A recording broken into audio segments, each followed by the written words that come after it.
What's going on, everybody? It's Chris from Profoto USA, and today I'm coming to you from my hotel room in Southern California. I was traveling on Friday, so I'm sorry that we weren't able to do a live then, but we are here. I wanted to make sure we got it in and we talked about this. So in the past, we've done a video on how to use your air remote to ratio your lights. So you have your A, B, and your C lights or whatever, and you want to figure, and you're trying to figure out, how do I make them do this? So after doing that, I've had people ask me what lighting ratios even are, and it's pretty simple. So I mean, it's not a really heavy live today, but a lighting ratio is essentially a contrast ratio.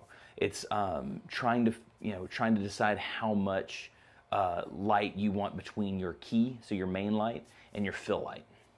And it's most of the things are done in divisibles of 2, and so that's why you'll see a 1-to-1 lighting ratio, 1-to-2, 1-to-4, 1-to-8, and essentially all that means is a 1-to-1 is flat light. And we're going to take these photos too here in a second so you can see, and just so you know, I have my A light right here set up. It's a white beauty dish, and I have my B light set up right here. It's just a big, large translucent umbrella shoot through that we're going to use to just balance the lights. The B is going to always be my fill, and the A is going to always be the key in this.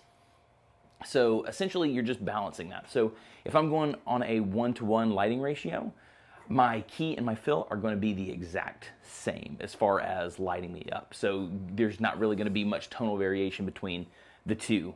Once you start to go to 1-to-2 lighting ratio, that means that your fill light is going to be 1 stop lower than your main light. Then when you go 1-to-4, that means that your fill light's 2 stops lower, and it's going to really start to bring that contrast out. It's going to get really dramatic. And then once you go 1-to-8, you're actually 3 stops separated from your main light, and your fill light. So we're going to shoot those. So I see some comments up here. Let's see what you guys have going on. David Long, happy Sunday. What's up, my man? Hey, Fernando from Apex, North Carolina. What's up? Jess in the house. What's up, Cheryl? Danny, what's up, dude? So, so hopefully you guys will get a lot out of this. It's like I said, it's not super duper heavy, but I just wanted to make sure that you understood that you're really just trying to figure out your ratioing. And if you're ever working with somebody and they just throw out like, yeah, I want a 1-to-2, you know that that they want to do it 1 stop down from their key. I'm going to be doing the ratioing with the air remote, so I'm going to be setting the power differences between the lights just through the air remote itself, and I'll tell you what I'm doing when I'm doing it. But if you're doing it, you can obviously, this was done with a light meter well before we were using the air remote to do a lot of that stuff. So I'm going to take a baseline exposure. So what we're going to do is, just so you know, my camera settings, I'm at f8, ISO 160 at 2/50th of a second, if I'm not mistaken. So pretty normal camera settings for what most people use. And we're going to take the first shot. It's going to be 1-to-1, so we're going to be totally even on side to side, and then we'll pop that up on the screen, and you guys will see that here in just a second. So let me make sure that my my buddy Joel's in here. What's up, dude? How you doing, bud? So let's get my remote release operating, and we will be doing that and taking this shot. So stand by. Woke up here, remote release. All right, here we go. So this is 1-to-1. I'm just to confirm on my air remote, we are totally even across everything. So groups A, B, and C are all at 0. So when we take this shot, both of these lights should set themselves at the same power. And so we'll confirm that right now. So 3, 2, 1. Cool. So on the screen, it'll pop up. The light is pretty flat.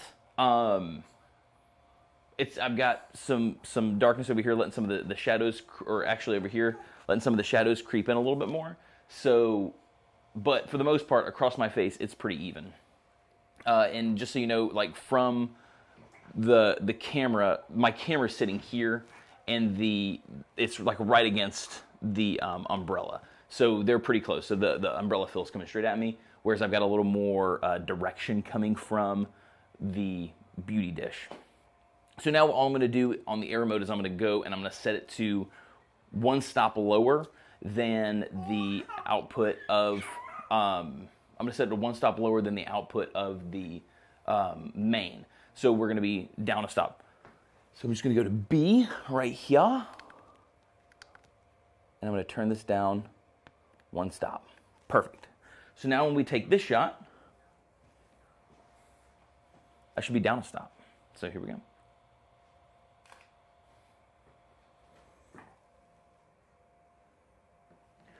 Let's see if I can tell the difference. Oh, I picked the exact same photo. Let's see really fast. That one. Let's go to this one and this one. So just to confirm, my power settings on my main is 6.2. My power setting on my fill is 5.2. So we are a stop difference between the two. Granted, I will say that I'm probably filling a touch less just because the front light's back a little bit, but for the most part, you see a little bit of the contrast starting to creep in. And so here what we're gonna do now is I'm gonna go to B, and I'm gonna knock it down to 2 stops difference. Can you go manual mode before adjusting lights? So right now, because I'm just goofing around, you know what, I should probably just switch over to manual mode. But right now, I'm just using the TTL built into the thing. But maybe you're right. Maybe I should do that. So let me lock that sucker down. So lock down. So now we're in manual mode. This really shouldn't have changed anything other than the fact that I'm going to manually push the fill down a stop as opposed to like the camera and the air remote talk together and do that. They would have done the exact same thing, but you're probably right on making sure that I'm a little more locked down. Let's see. So we're in manual mode, and let's go down 1 stop on group B. And on all the air remotes, to quickly move between stops and on your lights, you can actually just hold the button down. So you can tap the button, and that'll work in 10ths of a stop. But if you just hold the button down for a split second, it'll do a full stop change. So let's fire it off with 1 stop difference, or 2 stops difference. Cool. The shadows are starting to get more pronounced now. So here you go from between, right here we're like at a 1 to 2, or 2 to 1, and right here we're at like a 4 to 1. So you can see the shadows starting to creep in a little bit more here, starting to get a little more pronounced where it's here on the 2 to 1. It's definitely contrasty, but it's really not as contrasty. So now I'm going to take it down another stop. That'll make it 8 to 1. So let's do that right here. Once again, just hold the air remote energy minus button down for, half a second. And then when I take the shot, we should be down. We should be significantly more contrasty. So here we go. So let's show you the difference between the two. Let's see. Bert, no. Oh, sorry, Bert. No, the app can't fire the camera. I'm using a Fuji X-T3 as my camera, and instead of having a cable release or whatever or other triggers plugged in, I'm just using the app release. So that's actually for my that's for my camera. That's not firing the B10. So sorry if that led to any confusion. No, that's me triggering my camera. So you can see here when we're 2 to 1, once again, it's got some contrast, but we're nicely filled. 4 to 1, and this is where you're 2 stops down from your key. So my key is set baseline, and then my fill is going to be 2 stops lower. Pretty contrasty, and then you're going to see the 8 to 1 get significantly contrasty. So what I'm going to do here now is I'm going to go 16 to 1. We're going to go 4 stops different, so you can see what that's all about. So just because we can do that, and we have the headspace to do it. So once again, just hold the energy minus button down for a moment. And so now we should be, and I'm just going to confirm by looking at my power, which I could do for my app, but I'm controlling my camera with it right now. So I'm 6.2 on my main. I should be, exactly, I'm 2.2 on my fill.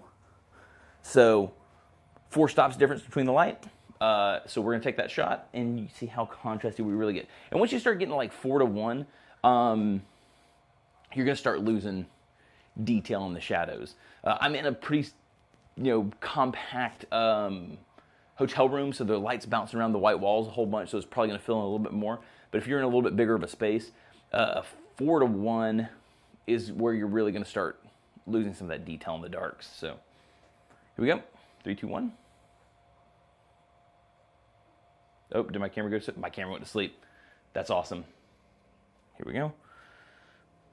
I should probably turn that feature off. Let me just get reconnected. I had something to say. And this would have been a perfect time to say it, but I totally... Oh, here we go. We're reconnected, so I can get my train rolling again. Here we go. 3, 2, 1. So here we go. 16 to 1. Significantly darker. And once again, like I said, the room, the light in the room here is bouncing around a lot because it's smaller. But you can see, actually, let me let this thing right here hide. Hold on a second, guys. Turn that away from always on top. I'll get back to your chat here in just a second. So here we go. So your, once again, just to kind of go over this so you guys can see this thing. This is a 2 to 1, so you have a little more you have a little less contrast here. It's filled in nicely. As you get down to your 4 to 1, you're going to see the contrast start to creep in, and then your 8 to 1, right here where you're 3 stops lower, and then that 4 stops lower, you can get it creeping in a whole lot more. And I think we should just do it just because we can. Let's go to 32 to 1, which will be 5 stops down from my fill to my main. So let's do it because we're already moving down, and I know that I have one more stop of light that I can move down. So just so you guys can see the contrast decrease even more in the shot. So here we go, 32 to 1. So let's see here. So, and then much darker. So it's, once again, really starting to lose some of that tone. And once again, we're in a smaller room here, so I have a lot of light bouncing around, so I do have